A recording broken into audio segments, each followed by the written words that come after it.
सभी वर्ग के लोग लड़की देखने नहीं जाते थे या कोई ऐसी लड़का देखने नहीं जाते थे, और बात तय सभी वर्ग के लोग मिलके करते थे।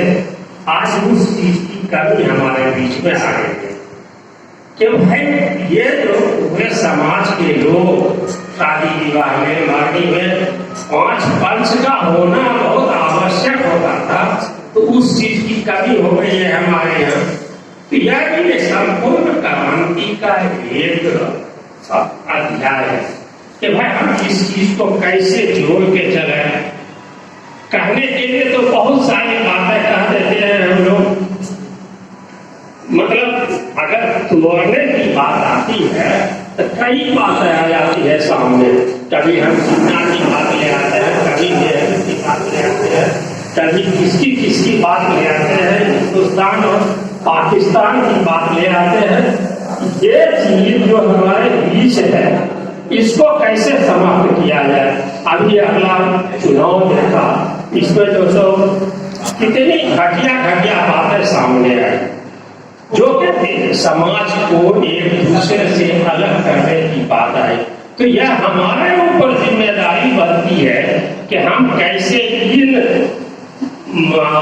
तथ्यों को, इन चीजों को समाप्त करें, कैसे हम अच्छी बातों को स्वीकार करें। और जैसे हमारे यहाँ गांधी शांति प्रतिष्ठान जैसी चीजें जो महत्वपूर्ण चीज है, इन्होंने पूरे देश को एक संदेश भेजा है कि हम समाज में, और समाज ही देश है, देश का बल है, राष्ट्र का बल है।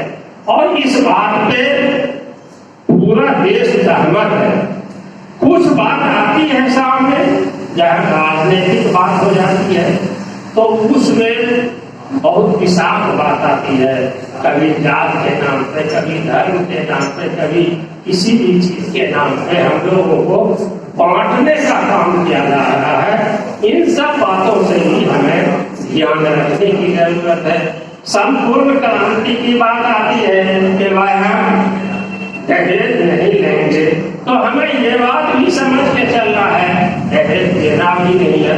और दहेज वगैरह की जो बात आ रही है हमारे बीच में, यह एक कुछ संकुचित विचारधारा के लोगों के बीच, संकुचित विचारधारा के लोग कभी दहेज की बात करेंगे, कभी जात पात की बात करेंगे, कभी धर्म की बात करेंगे। हम तो यहाँ तक आए हैं, यह एकदम फजूल सी बात है। और इन बातों को यदि हम अपने समाज से निकालने की कोशिश करें, खुद को निकालने की कोशिश करें, तो अवश्य हमें सफलता मिलेगी। हम जो सो अपने समाज के हित की बात कर सकते हैं, राष्ट्र के हित की बात कर सकते हैं। और सही पूछिए, एक व्यक्ति यदि गलत लोगों कहीं कोई तरह का आबो हवा खराब हो गया, सांप्रदायिकता की बात आ गई, एक दूसरे को लूटने और घसोटने की बात आ गई, एक व्यक्ति वासुदेव भाई जैसे, प्रकाश चंद्र गुप्ता जैसे, फारूक अली साहब जैसे एक व्यक्ति खड़े हो जाएंगे और कह देंगे कि हम कोई मतलब यहाँ पे कोई गलत बात नहीं होनी चाहिए, एक दूसरे का जो सो घर नहीं लूटना चाहिए, घर नहीं लूटना चाहिए, तो हम निश्चित तौर पर कहेंगे वह घर नहीं लूटेगा, वह घर नहीं टूटेगा, वह देश मजबूत होगा।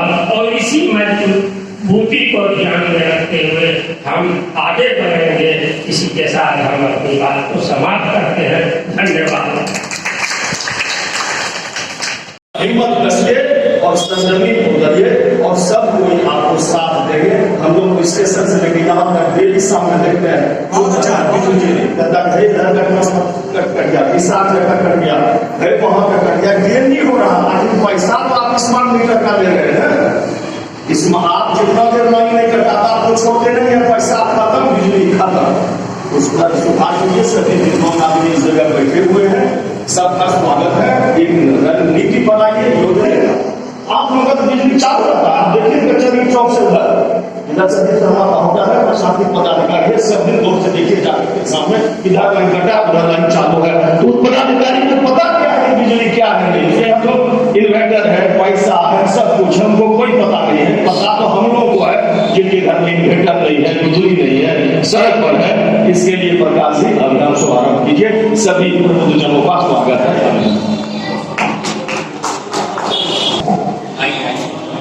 मुझे लगता है कि पिछले साल अध्यक्ष महोदय इस बिंदु पर थोड़ा प्रकाश डालें।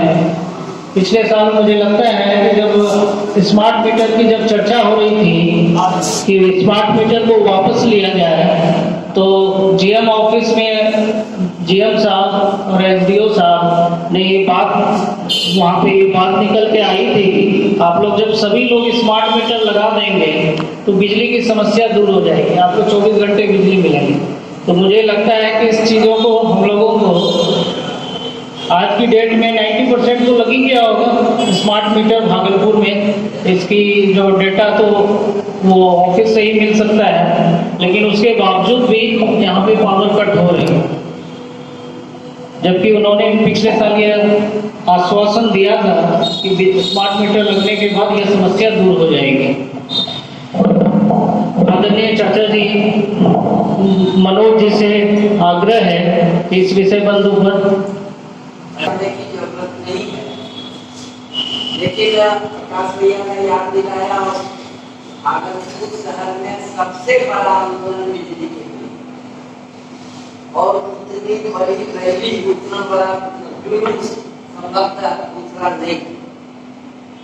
जहाँ तक अभी पूर्ववक्ता ने कहा कि घर से एक आदमी, वो बहुत मुश्किल होता है, और एक ही समस्या को लेकर के हम कितना कुछ कर सकते हैं, इस बात को देखने की जरूरत है। जिसके पेट में भूख है लेकिन वह तत्पर नहीं, हम घर जो है जाकर के लोगों को जागरूक करने की स्थिति में भी नहीं।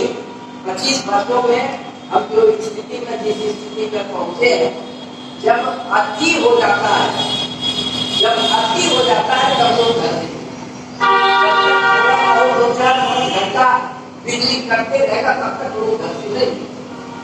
तो ऐसी स्थिति में, लेकिन ये समस्या है, तो समस्या है तो हमको लगता है ये घर को आंदोलन की रणनीति करानी। पहले आंदोलन की रणनीति यह है कि हम ज्ञापन दें, और ज्ञापन में इस बात को सशक्त ढंग से रखा जाए कि हमको निर्बाध बिजली मिलनी चाहिए, और स्मार्ट जो है, अगर ट्रांसफार्मर है, मीटर है, तो स्मार्ट लाइन जो है वह विद्युत आपूर्ति की व्यवस्था भी होनी चाहिए, और विद्युत आपूर्ति की व्यवस्था को जो भी है उसके लिए सरकार ने काफी फंड दिया, और उसका उपयोग जैसा